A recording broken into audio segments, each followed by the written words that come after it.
Good morning, Excellencies, ladies and gentlemen. Welcome to our 6th New York Eastern Mediterranean Business Summit, organized by Economist Impact with the support of Invest Cyprus, Enterprise Greece, and the Government of Israel Economic Mission to the US East Coast. My name is Joan Hoey.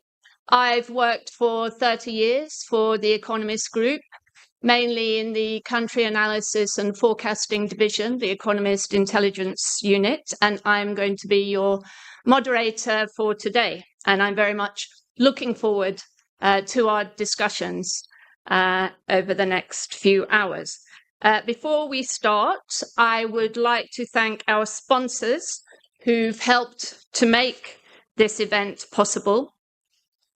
Freedom Holding, PwC Cyprus, Onyx Ventures, Calamos Investments, Public Power Corporation, Libra Group, Avarit Global, and Red Apple Group.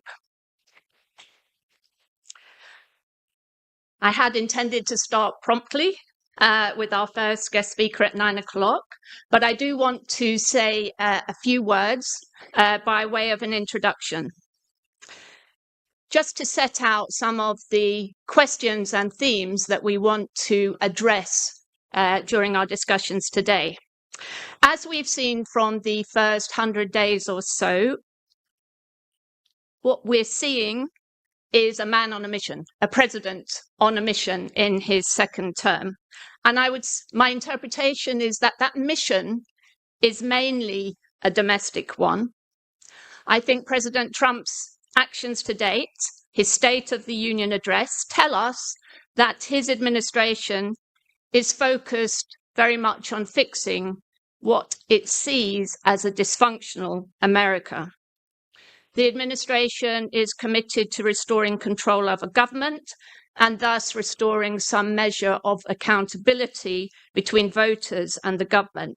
And this is why DOGE was front and center of everything at the start, alongside the war against woke and the DEI agenda.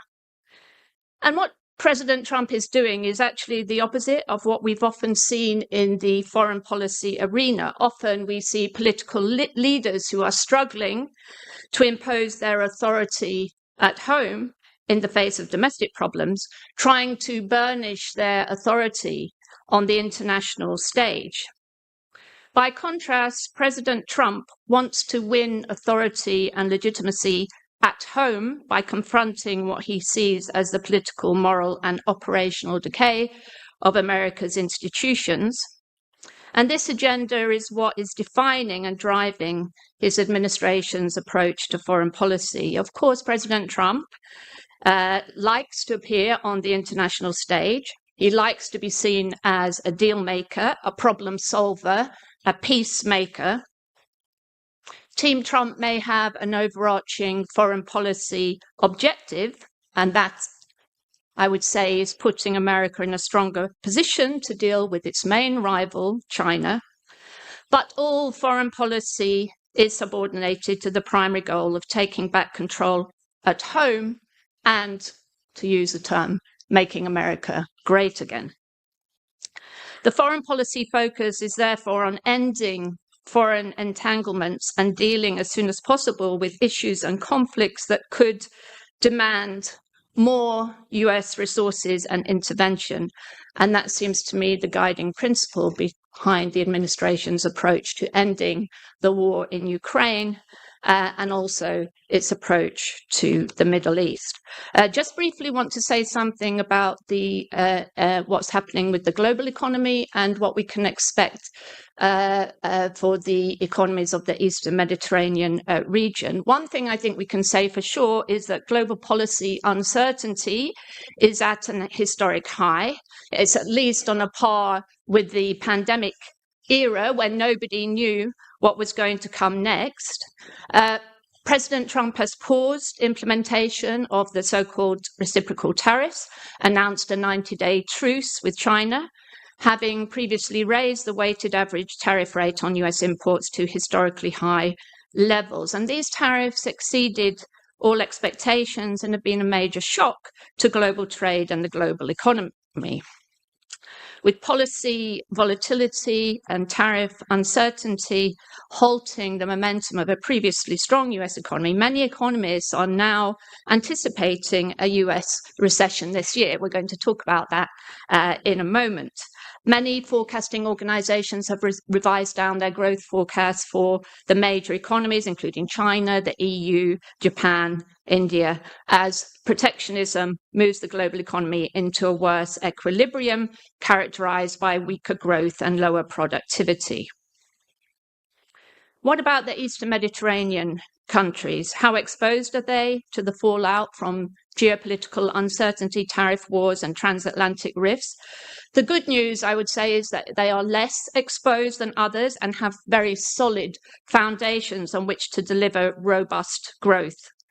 Starting with Israel, after a weak economic performance in 2023 to 2024, largely because of the war against Hamas and regional conflict, economic growth in Israel is going to recover in 2025 and 2026. The EIU forecasts real GDP growth of 3.2% in Israel in 2025 and 3.7% in 2026. External sector growth will be driven by technology services, a recovery in tourism, and rising natural gas output.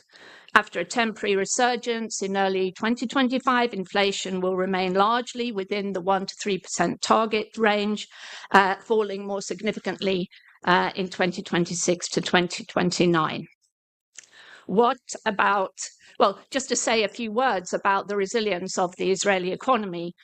Robust and independent institutions, I think, provide a very strong anchor for the economy and support a very vibrant and dynamic and diversified private sector.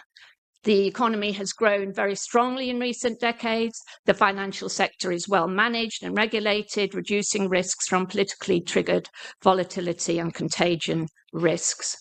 Political instability has been a weakness in the past. We've seen government instability and frequent elections, but this weakness is mitigated by institutional and regulatory robustness and general consensus about the importance of maintaining long-term economic stability. Greece. This economy has been growing above the Eurozone speed limit in recent years at around 2.3% in both 2023 and 2024. That is being driven by investment and private consumption. Unemployment is reduced to single digits. The Mitsotakis government's pro-business, pro-growth agenda, its a record of financial discipline and economic reform has restored investor confidence in the country, with Greece regaining investor grade status last year. Greece's near-term economic outlook remains very favourable, with real GDP sustaining its robust expansion. Investment will continue to be a key driver, supported by the next-gen EU projects and financing. We forecast real GDP growth of around 2.3% in 2025, picking up stronger in 2026 when RRF funds are due to expire, with Greece having absorbed more than 30 billion euros available in grants and loans by the end of the RRF period. Cyprus is also registering very robust real GDP growth, 2.6% in 2023, 3.4% in 2024. And Cyprus will again be among the fastest growing economies in the Eurozone in 2025. Easing inflation and improving financial conditions will support private consumption and investment, and tourism will also support growth. We forecast real GDP growth of 3.2% this year. And Cyprus's economic policy will continue to support fiscal sustainability and banking sector resilience. The tourism sector is very dynamic, accounts for about 20% of GDP, and plays a large role, obviously, in the economy, which is also increasingly diversified. Finally, just a few points about the prospects for peace in the Middle East. Tensions in the Middle East are expected to remain elevated, with the region continuing to experience armed conflicts and geopolitical risks in the medium term. Israel will aim to shift regional power dynamics in its favor. It's resumed its military offensive in Gaza, breaking off the ceasefire that had paused the conflict since January. Israel has already gained the upper hand militarily in its war against Hamas, as well as in its conflict in Lebanon against Hezbollah, and it will be under some domestic and international pressure to revive the truth. The US is keen to stabilize the region and facilitate broader strategic goals, including a deal with Iran, so it will push Israel towards agreeing to resume a ceasefire. Even once a ceasefire is in force, further disruptions are likely, and there will also be intermittent outbreaks of violent conflict in the West Bank, but we expect further de-escalation overall. The collapse of the Iranian-backed regime in Syria has strengthened Israel's strategic position, but it still faces threats from Iranian-backed proxies and its shadow war with Iran. 77 years ago, yesterday, the State of Israel was founded on May the 14th, 1948. It was one of the most inspiring achievements in human history. On that day, Israel became a sovereign independent state against all the odds, a people who'd been exiled from their own land, who endured endless persecution, innumerable pogroms and expulsions, and then who suffered near annihilation in the Holocaust, had refused to relinquish their identity and their commitment to live. They finally found a home as citizens in the state of Israel.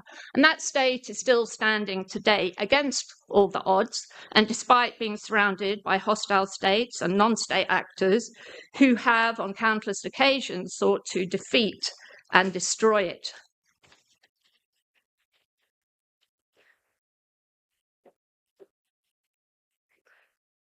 The atrocities carried out by Hamas on October 7th, 2023, a day that one historian described as a complete derailment from civilization, was just the latest attempt to punish the Jews for living in their own state. After that Black Day, one of my Jewish friends in London, whose grandparents survived the Holocaust, said in shock and disbelief at what happened on that day, "I cannot imagine living in a world without Israel." That's a sentiment that everyone who believes in civilization and in Enlightenment values should share. Israel needs all the friends it can get. And in that context, the 3+1 alliance, comprising Cyprus, Greece, Israel, and the US, is one of the most important endeavors of recent years. Through a commitment to encouraging trade, commerce, and investment among the member states, the 3+1 alliance can bring economic growth and prosperity to the Eastern Mediterranean region and ensure peace and security for its peoples. Today, we will be discussing what the 3+1 alliance has achieved so far and what more can be done to amplify its potential.